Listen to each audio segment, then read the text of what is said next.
이사야 이제 우리가 성경 공부 34장을 하겠습니다. 이사야 34장입니다.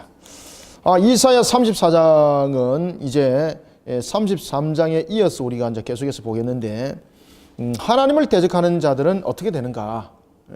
여러분들, 하나님을 대적한다는 것은 곧 하나님의 백성을 향한 대적은 하나님을 향한 대적입니다. 그런 자들은 하나님께서 어떻게 하시는가라는 것이 34장의 내용입니다. 그러면은 하나님을 대적하는 그 열방들에 대해서 하나님께서 파멸할 것이라고 말하고 있습니다. 따라서 34장은 하나님을 대적하는 열방들에 임할 파멸의 심판입니다. 34장은 하나님을 대적할 열방입니다. 열방. 이 한두 나라가 아니라는 거죠.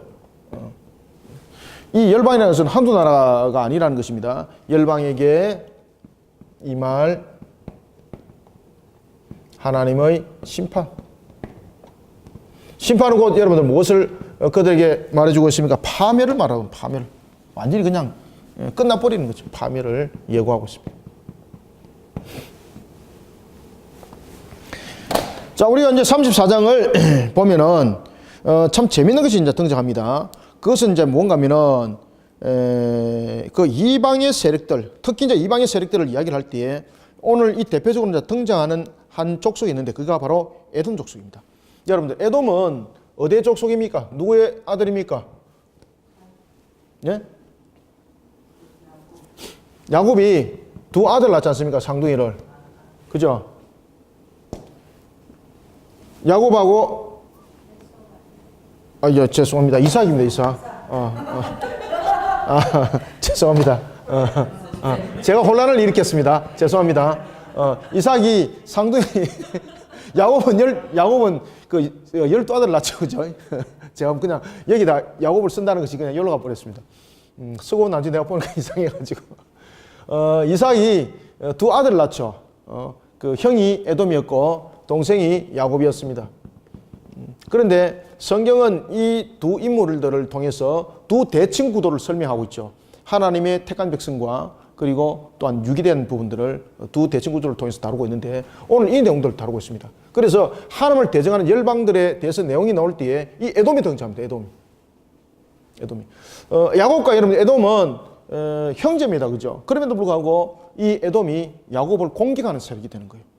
하나님께서 용서하지 않겠다는 겁니다. 왜냐하면 하나님의 백성을 향한 대적은 결국은 하나님께 향한 대적이 되기 때문에 하나님 백성을 향한 그 공격은 하나님을 향한 대적이 되기 때문에 하나님께서 그들을 용서하지 않는다는 겁니다. 그러면은 하나님의 백성들을 공격하는 것이 그저 공격적인 하나의 성격만 가지고 있는가? 그렇지 않습니다. 이 공격이라는 것은 제가 여러분들에게도 말씀드렸던 것처럼 앞 시간에도 말씀드렸던 것처럼 이 그들이 말하고 있는 이 공격이라는 것은 그 당시의 전쟁을 여러분 말하고 있죠. 이 고대에 있어서의 이 전쟁은 무엇을 담아내고 있습니까? 신의 능력입니다. 신의 능력. 아시겠습니까? 자신의 신의 능력입니다. 그러면은 이 에돔 족속이 가지고 있는 이 그들의 우상이 여호와가 아니라는 이야기죠. 그러면은 여호와가 아닌 것을 통해서 자신의 신의 능력을 드러냈다는 이야기지 않습니까? 이 마귀의 세력이라는 이야기죠. 따라서 하나님께서 그들을 용서할 수 없는 겁니다. 그들이 단순한 공격이기 때문에 용서 못한다 이것이 아닙니다. 이 공격 자체가 여러분 신의 성격을 담고 있고 이 속에서 하나님 외에 어떤 신도 여러분 존재치 않습니다. 따라서 이 열방이라는 것은 열방들이라는 것은 무엇을 담아내고 있습니까? 바로 마귀의 세력들입니다. 마귀의 세력들. 요한계시록에 등장하고 있는 마귀의 세력들. 다시 말하면 여러분들 아마겟돈 전쟁 속에서 일어나고 있을 때에 마귀의 세력들이 육신의 세력들이 규합을 하죠. 그런데 나중에 이제 영의 세력들이 이 마귀의 타락한 천사들이 마지막으로 규합하는 영의 세력들이 전쟁이 일어날 때 그때 곡과 마옥 전투죠. 이 전부 다 마귀의 세력들입니다. 하나님께서 전부 다 유황불못에 던져버렸죠. 잘 기억하셔야 됩니다. 요한계시록에 보면은 여러분 마귀의 세력들은 어디로 갑니까? 이 마귀의 세력들은 1차, 2차, 3차에서 전부 다 유황불못에 전부 다 던짐을 당하게 되는 거죠. 여기서 첫 번째 불못에 당했던 그들의 모습 속에서는 거짓 선지자, 적그리스도 이런 적그리스도의 세력들이 이 속에 있었고 두 짐승에 관한 적그리스도 두 짐승에 관한 그 내용들을 다루고 있었고 그 다음에 두 번째 유황불못에 던짐을 당했던 것이 바로 마귀죠. 그죠? 그 다음에 세 번째 유황불못의 던짐이 있었던 것이 바로 마귀에 속한 누구였습니까? 불신자들입니다. 그러니까 이런 열방들은 바로 이런 세력들을 담고 있는 겁니다. 따라서 하나님께서 하나님을 대적한 열방들에게 임한 심판이라는 것은 하나님 백성을 그냥 단순하게 공격했기 때문에 하나님께서 그들을 이렇게 심판해주고 멸한다, 이게 아닙니다, 여러분들. 이래 되면은 문제가 심각해집니다.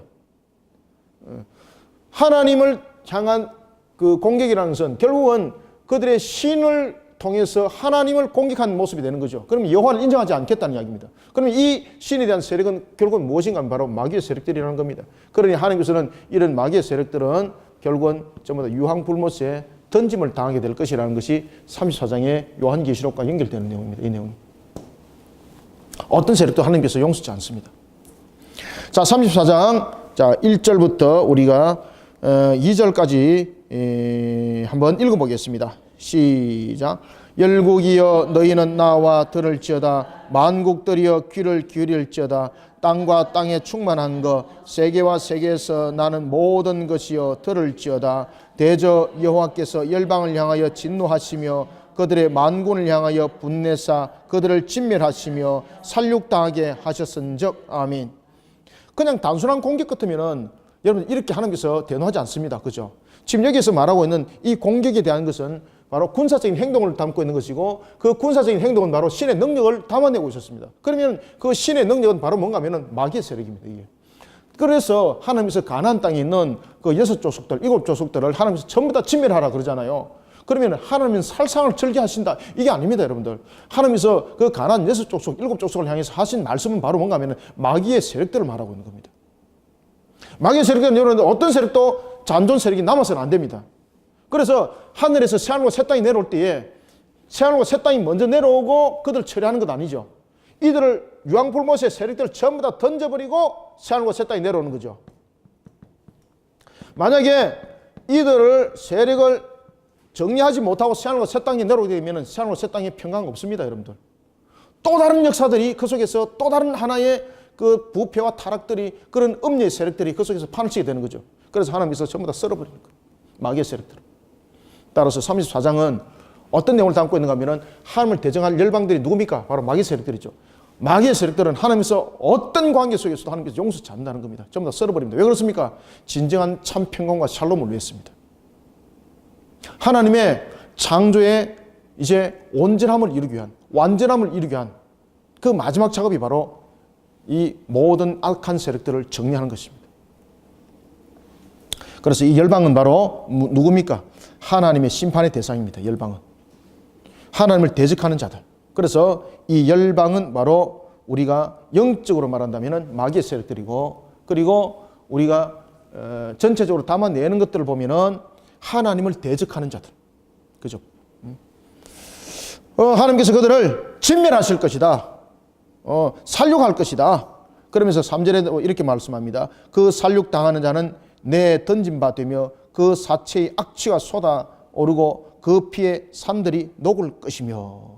요한계시를 보면은 하나님께서 진노의 노발을 가지고 그들을 진행해 버릴 때에 마치 포도가 그 그릇에 담겨서 스타디온 피가 퍼지기를 막 얼마까지 퍼진 그 내용들을 요한계시록 담고 있는 거죠. 하나님께서 어떤 관계 속에서도 단 하나도 그 속에서 벗어나지 못하도록 철저하게 심판한다는 이야기입니다. 하나님의 최후의 심판의 날입니다. 그런 하나님의 최후의 심판의 날에 하늘에서는 어떤 현상이 나타나는가? 그러니까 이 내용들이 보면은 요한계시록에서 우리가 보면은 여러분들 6번째 인이 떼질 때에 보면은 하늘에서 기한 현상이 나타나죠. 제가 여러분들에게 이제 누누이 말씀드릴 때 이미 5째 인은 다 떼졌다 보셔야 됩니다. 그래서 지금 이제 곧 우리에게 떼져야 될 것은 바로 6번째 인이 이제 곧 떼어지는 현상들이 이제 나타납니다. 그런 예고편들이 우리 속에 서서히 지금 등장하고 있는 거예요. 그래서 6번째 인이 떼지고 난 뒤에는 7번째 인은 속기 여러분 진행됩니다. 그리고 난 뒤에 나팔장은 6번째 인과 함께 겹쳐서 항상 7인 첫 번째 것과 항상 겹쳐서 오거든요. 그러면서 그것이 단절돼서 끊어진 것이 아닙니다. 계속해서 이어지는 거예요. 그렇기 때문에 인의 재앙과 나팔 재앙과 대접 재앙이 가면 갈수록 그 재앙들이 강력함으로 일어나는 겁니다. 그리고 우리가 인의 재앙이 첫 번째 인의 그 떼는 것부터 5번째 인이 떼지기까지 약 한 2000년의 세월이 걸렸다면, 시간이 걸렸다면은 이제 6번째 인이 떼지면서 나팔 재앙이 일어나고 대접 재앙은 신속히 일어납니다. 속히 일어납니다. 속히. 우리가 생각하고 있는 것처럼 긴 기간이 일어나지 않습니다. 왜냐하면요, 인을 떼는 것처럼 긴 기간이 일어난다면, 나팔장 크게 의미 없습니다. 대접장은 더 의미가 없습니다. 아시겠습니까? 그래서 대접장은 아주 짧은 기간에 일어납니다. 강력한 재앙으로서 일어나는 것입니다. 오늘 그 내용들을 딱 다루고 있는 거죠. 4절에 보면은 하늘의 만상이 사라지고, 천지, 하늘의 만상이 사라지고 하늘들의 무엇같이 두루마리같이 말리되, 이게 이제 6번째 인이 떼지는 상소에서 나타나는 요한계시록의 말씀과 유사다, 여러분 보시면 되겠습니다. 이렇게 악한 세력들은 하나님께서 그렇게 완전 정리한다는 이야기입니다. 그러니까 여기서 오늘 본문 속에서 여러분 등장하고 있는 것은 에돔이기 때문에 하나님께서 정리한다는 거 아닙니다. 이 자체가 이미 열방의 세력들을 이루고 있는 것이 바로 하나님을 대적하는 마귀의 세력들이라는 이야기죠. 그래서 하나님께서 징벌한다, 심판한다, 완전히 그냥 진멸해버린다 라고 말하는 것입니다. 자, 4절부터 5절까지 읽겠습니다. 시작. 하늘의 만상이 사라지고 하늘들의 두루마리 같이 말리되 그 만상의 쇠자나무 포도나무 잎이 마름 같고 무화과 나무 잎이 마름 같으리라. 여호와의 칼이 하늘에서 족하게 마시선적 보라, 이것이 에돔 위에 내리며 진멸하시기로 한 백성 위에 내려 그를 심판할 것이라. 아멘. 지금 여기서 말하고 있는 에돔은 에돔 족속만이 아닙니다. 이것은 에돔 족속이 대표성을 지금 이 속에 담겨져 있는 것입니다. 따라서 이 에돔의 대표적인 것은 바로 어떤 의미를 담고 있습니까? 유기된 자입니다. 유기된 자. 그죠? 유기된 자. 그런 유기된 자들을 향한 하나님의 강력한 심판을 말하고 있습니다. 에돔은 구원의 백성인 야곱과 오늘 이 본문 속에서 대조를 이루고 있는 것이죠. 따라서 왜 그냥 유기된 자를 하나님께서 멸하는가라고만 말하게 되면은 이게 굉장히 의미적인 부분에 대해서 하나님의 편파적이다 이런 모습이 담겨질 수 있습니다. 그런데 하나님께서 오늘 이 유기된 자가 어디에 속한 자인가 우리에게 반드시 보라는 이야기입니다. 그리고 또한 이런 에돔은 하나의 한 유기된 자의 대표성을 우리에게 말해주고 있고, 그가 결국은 이 열방들이라는 것을 통해서 그의 속함이 무엇인가 우리에게 증명을 해주고 있습니다. 그것이 바로 마귀에 속한 자들이라. 그러니 하나님께서 그들을 진멸한다는 이야기입니다. 여호와의 칼이 6절, 여호와의 칼이 피 곧 어린 양과 염소의 피에 만족하고 기름 곧 순양의 콩팥 기름으로 윤택하니 이는 여호와를 위한 희생이 보스라에 있고 큰 살육이 에돔 땅에 있습니다. 난공불락이었던 그 당시의 보스라, 그죠? 그 보스라에서도 하나님의 심판이 있다는 것은 에돔의 모든 지경들이 모두 다 하나님의 심판을 받게 된다는 이야기죠. 그러니까 여러분들 새하늘과 새 땅이 열리기까지 이 악한 세력들을 불못에 하나님께서 1차, 2차, 3차에 대해서 다 던져버리고, 그리고 난 뒤에 하나님께서 새하늘과 새 땅을 내려놓죠. 이런 완전한 정리를 오늘 이 본문 속에서 다루고 있다가 보시면 되겠습니다. 그러면은 이런 에돔의 이 족속들은 세상을 살아갈 때에 그들은 어떤 모습을 구축하고 있는가? 바로 힘의 세력들입니다. 힘의 세력들. 악함의 세력들이 대체로 구성하고 있는 것들을 보면은 지도층을 형성하고 있고 힘의 세력을 구성하고 있고 권세를 구성하고 있는데, 이것을 들소와 송아지와 수소로 표현하고 있습니다. 들소와 그리고 수소와 송아지로 이것을 표현하고 있는데, 이것은 뭔가 하면은 바로 권세. 그들은 권세자요, 두 번째 힘의 세력이다. 힘의 세력. 요한계시록에도 여러분 보시면은 이 악한 세력들이 연합을 형성하죠. 경제, 군사, 정치 완전히 다 뻘건지죠. 그래서 그들이 형성했던 것이 바벨이죠. 그러니까 그 바벨을 하나님께서 바벨론을 무너뜨려 버리는 거죠. 이런 모습 속에 들소와 송아지와 수소는 바로 지도층을 구성하고 있고 힘의 세력을 구성하고 있고 그런 내용들을 담고 있는 겁니다. 그래서 여러분들 지도층이라는 것은 바로 주권 주류 세력이죠. 주권자, 주권 세력, 주류 세력. 이들이 세상 속에서 주류 세력을 형성하고 있지만은 하나님께서 그들을 심판하신다는 이야기입니다. 그렇기 때문에 여러분들이 불의한 자들이 때로는 잘 살고 야, 정말로 예수 믿는 자보다도 믿지 않는 자들이 너무너무나도 잘 살고 부럽지 않습니까? 눈에 보이고. 그 부러워하지 마십시오. 이 들소 같고 수소 같고 송아지 같은 그런 풍성함들은 우리 눈에 보이는 헛상에 불과한 것입니다.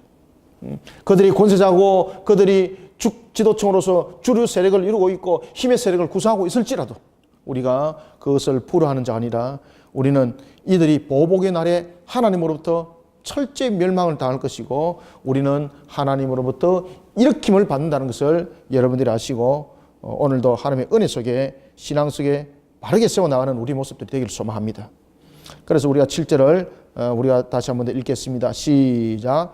들소와 송아지와 수소가 함께 도살장에 내려가니 그들의 땅이 피에 취하며 흙이 기름으로 윤택하리라. 아멘. 이게 여러분들요, 들소와 송아지와 수소가 함께 도살장에 내려간다는 것은 바로 이 내용을 다루고 있습니다. 요한계시록에는.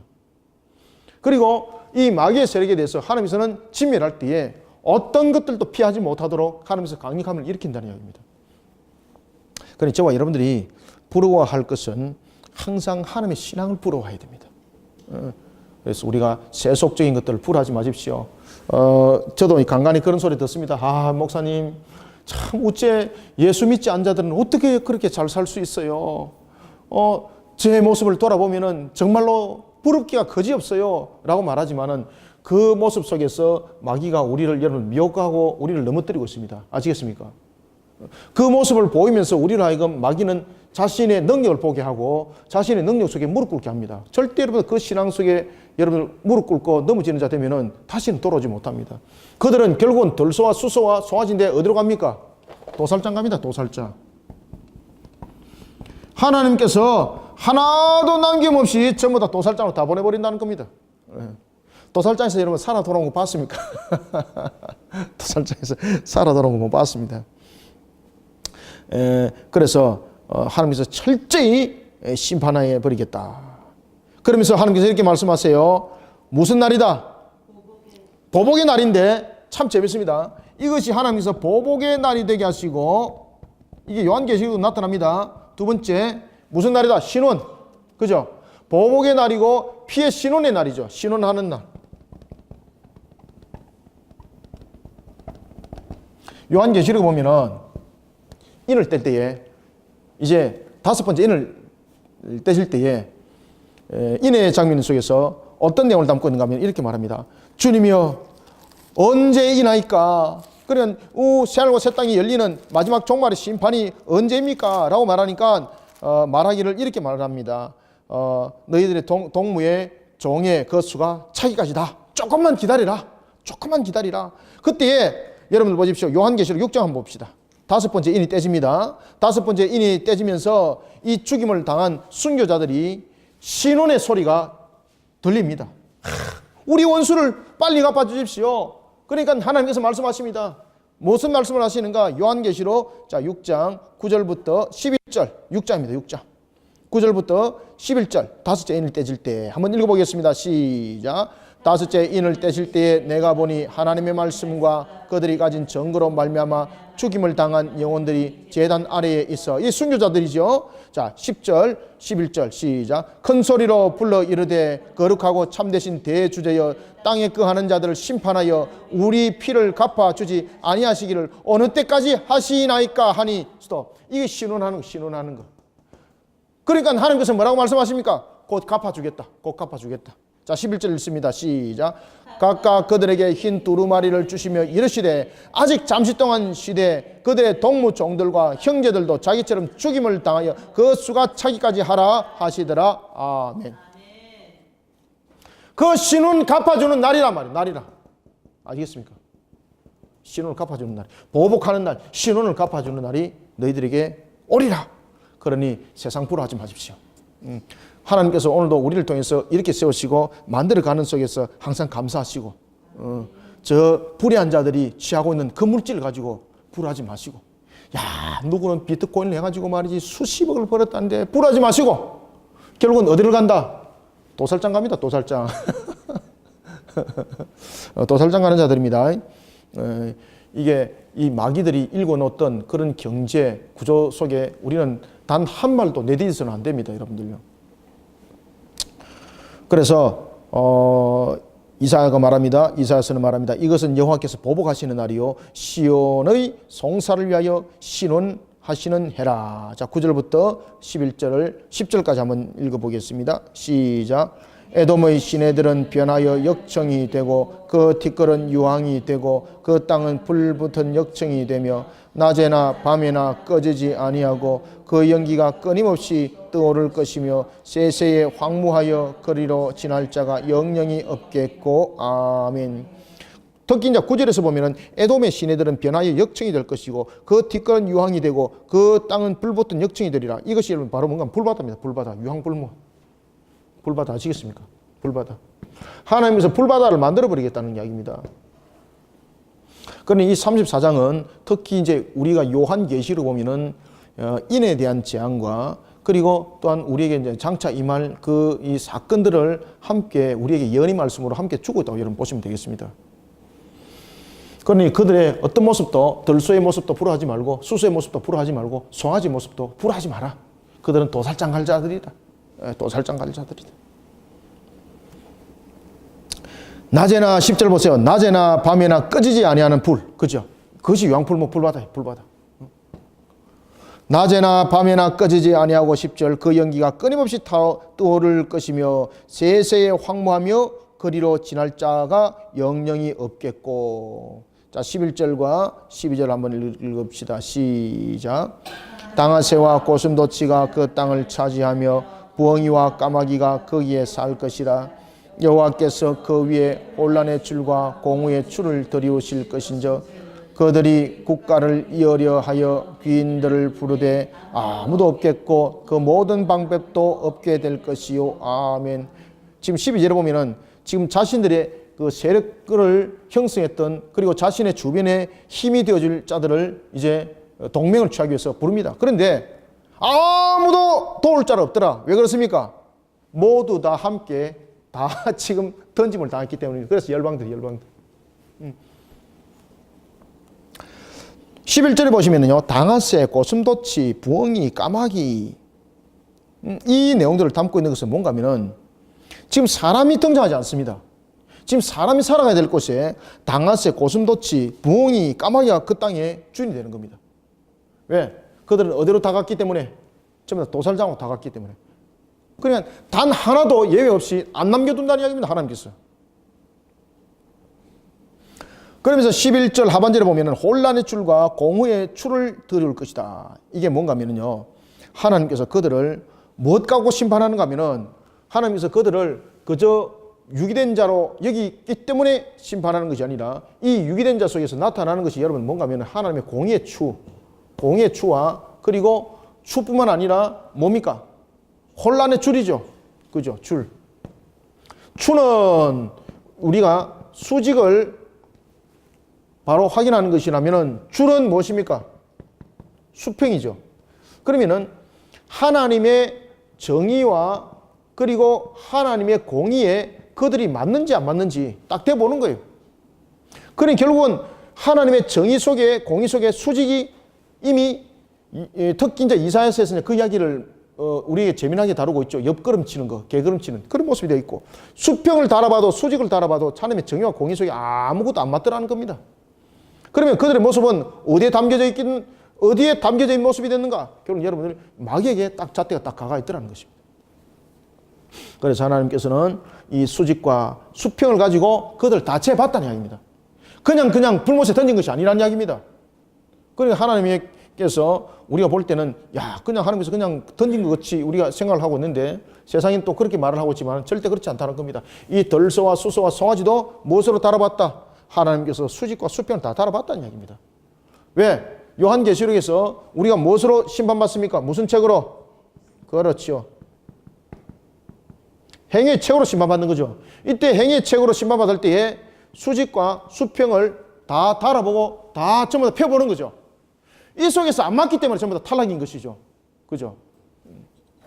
그러나 우리의 수직과 우리의 수평은 무엇으로 회복이 되었습니까? 십자가의 예수님의 대속의 값으로 우리의 이 행위가 갚음이 되었고 그런 속에 우리의 행위의 갚음은 결국은 무슨 책에 그 이름이 기록이 되었습니까? 그렇죠. 생명의 책에 그 이름이 기록되었기 때문에 우리에게는 보복의 날이고 신혼의 날이 되는 거예요, 여러분들요. 우리의 행위로 만약에 이야기한다면 우리도 똑같아요, 여러분들. 이런 유대인 자뿐만 아니라 우리 모두도 수직과 수평 속에 달아봤을 때에 우리의 행위 전부 다 여러분들 그 값을 지불할 수밖에 없는 것입니다. 그러나 우리의 그 모습 속에 이미 우리의 과거의 원죄 뿐만 아니라 우리의 현재와 우리의 미래에 이르기까지 십자가에서 그 대속의 값을 다 이룬 것이죠. 그런 속에 우리는 생명의 책에 그 이름이 기록되니 바로 심판의 날, 그날이 우리에게는 보복의 날이요 신혼의 날이 하나님께서 우리에게 갚아주는 날이 되더라는 것입니다. 그러니 절대 들소와 수소와 송아지를 부러워하지 마라. 절대 부러워하지 마라. 그들은 잡혀가고 난 뒤에 나중에 보면은 그들이 나중에 다 이뤄놓은 곳에 당아새가 주인되고 고순도치가 주인되고 까마귀가 주인되고 부엉이가 주인되더라는 이야기입니다. 지금 그죠? 그래 자기가 실컷 꿀이나 놓고 다른 그냥 날짐승들이 그냥 그것을 먹이로 그냥 먹고 끝나는 겁니다. 자 12절 한번 봅시다. 그들이 국가를 이으려 하여 귀인들을 부르지만은 아무도 없더라. 그 모든 방백도 하나도 없더라. 왜 그렇습니까? 열방들을 하나님이 다 달아봤거든요. 다 달아봤습니다. 그 어느 누구도 예외가 없더라. 그래서 모두가 멸절을 당했기 때문에 그들에게 힘이 될 언덕이 아무것도 없더라. 자 13절, 자 우리가 14절을 한번 읽어보겠습니다. 15절까지 시작. 그 궁궐에는 가시나무가 나며 그 견관성에는 엉겅퀴와 새품이 자라서 성냥이의 굴과 타조의 처소가 될 것이며 덜짐승이 이리와 만나며 순념소가 그 동류를 부르며 올빼미가 거기에 살면서 쉬는 처소를 삼으며 부엉이가 거기에 깃들이고 알을 낳아 까서 그 그늘에 모으며 솔개들도 각각 제 짝과 함께 거기에 모이리라. 아멘. 자 여러분들 여기서 눈에 띄는 게 있죠. 지금 여기 보면은 들소와 수소와 송아지 지금 등장합니까? 한 마리도 등장 안 하죠. 그러니까 그들이 뿌려놓은 그들이 일궈놓은 것까지 모든 것들이 다른 것들이 차지하더라는 겁니다. 그러니까 얼마나 여러분들 통곡하겠습니까?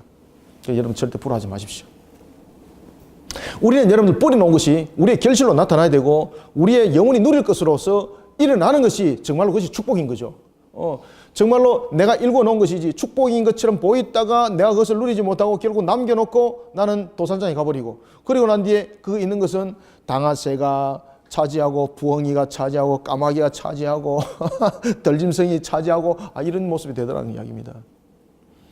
그래서 그들이 뿌려놓았던 그 터 위에 야생동물만이 가득하다는 거죠. 야생동물. 그러니까 야생동물만이 가득한다는 것은 무슨 뜻입니까? 소망을 잃어버렸다는 겁니다. 소망이 없다는 겁니다. 어떤 희망도 찾을 수가 없다는 것을 설명하고 있는 것이 바로 12절부터 15절의 내용입니다. 그러면은 여러분들 성경은 이렇게 말합니다. 짐승도 지짝이 있습니다. 짐승도 지짝이 있지만은 이렇게 하나님으로부터 강력한 대적을 일으켰던 하나님을 향하여서 강력한 대적을 일으켰던 이런 마귀의 세력들이 결국은 그 할 수 있는 것은 무너졌도다 바벨론 성이여 이것밖에 없더라는 겁니다. 요한계시록에서 나타나는 것처럼. 짐승들도 지짝이 있고 짐승들도 자기의 보금자리가 있는데 이들은 아무것도 없더라는 거예요. 아무것도 없다. 어디에 가가 있습니까? 불바다에 가가 있더라. 불바다에. 자신들이 그렇게 만들어놨던 그 보금자리에 있는 것이 아니라 바로 불바다에 가가 있더라. 불바다에. 그러니 우리가 불의한 방법으로 불의한 모습으로 우리가 이루어놨던 우리의 모습이라든지 우리의 어떤 상황이라든지 이런 것들은 결국은 우리로 하여금 불바다를 갈 수밖에 없는 조건을 만들 뿐이에요. 자 16절부터 이제 17절 함께 읽습니다. 시작.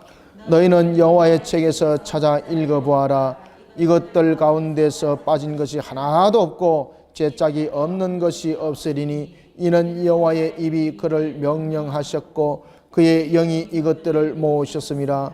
여호와께서 그것들을 위하여 제비를 뽑으시며 그의 손으로 줄을 띄어 그 땅을 그들에게 나누어 주셨으니 그들이 영원히 차지하며 대대로 거기에 살리라. 아멘. 16절 여러분들 오해하시면 안 될 부분이 있는데 그것은 뭔가 하면은 16절 여러분들 그 별표를 잘 치놓으세요. 이게 짝이 없는 것이 없다라는 것을 가지고 사람들이 성경의 난제는 모든 해답이 성경 안에 들어있습니다라는 것을 이 말씀을 가지고 사람들이 말을 하는데 그렇게 말을 하면 안 됩니다. 이게 여기서 말하는 지짝이라는 것은 바로 15절과 16절이 연결되는 거예요. 지금 이게 15절에 보면은 솔개도 지짝이 있는 거죠. 그래서 여기서 여호와의 책에서 찾아 읽어보아라. 이것들 가운데 빠진 것이 하나도 없이 지짝이 없을 것이 없으리니 라는 것은 짐승, 모든 짐승도 지짝이 있다. 그런데 그들은 어디 갔는가? 그들은 지짝도 잃어버리고 그들은 자신들이 누렸던 그 땅에 있는 것이 아니라 어디 있더라? 불바다에 가가 있더라. 지금 그 이야기를 하는 겁니다. 이게. 그래서 이 구절을 가지고 억지로 이렇게 끼워 맞추기 식으로 성경의 난제들은 이렇게 지짝이 있습니다라고 이렇게 해석하면 안 된다는 이야기예요. 그런 부분들을 우리가 억지 해석이다 이렇게 말하는 겁니다. 그래서 이런 부분들을 억지로 끌어당겨서 하면 안 됩니다. 그 다음에 특히 이제 그런 부분도 또 하나가 있죠. 욥기서도 보면은 너의 시작은 미약하지만은 너의 나중은 심히 창대하리라 이런 부분을 가지고 야 너가 지금 시작하는 것은 조그만하지만은 하나님께서 크게 이렇게 세워줄 것이다 이렇게 해석하면 안 됩니다. 그것은 여러분들이 빌닷과 소발과 그 내용 속에서 욥과의 그 논쟁 속에서 하나의 그 속담적인 부분인데 그 내용이 무엇을 담고 있는가 하면은 욥을 향해서 너는 바로 인과응보적인 신앙 속에 너는 세워진 자니까 너는 반드시 네가 그 죄를 지었기 때문에 하나님께서 너를 지금 벌하고 있어. 그러니까 너는 너의 죄를 빨리 돌이켜. 이 내용이 너의 모습은 지금 미약하지만은 이라는 것입니다. 그럴 때 너가 너의 죄를 바로 알고 너의 죄값에 대해서 너가 바르게 돌이키고 그랬을 때 하나님께서 너를 회복시킨다. 그것이 나중에 심히 창대하리라. 그 뜻입니다. 그런데 우리는 그것을 갖다 이제 어떻게 해석합니까?